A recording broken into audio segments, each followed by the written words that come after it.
we want to show you how Rheo2Green can thicken your formulation by micelle formation.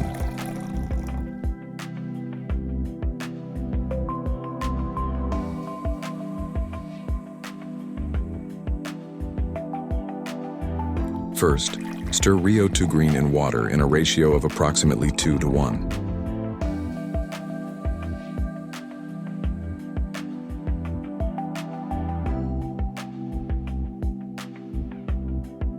Second, reduce the pH value by adding lactic acid or a citric acid solution.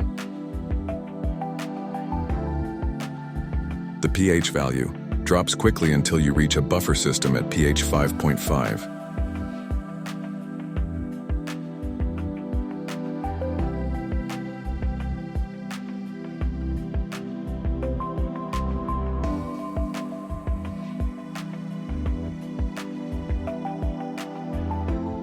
You need to add much more to overcome this buffer system.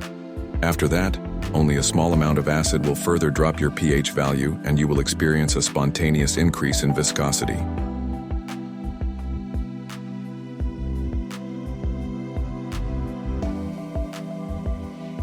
The highly viscous solution is transparent and ready to go for a shampoo.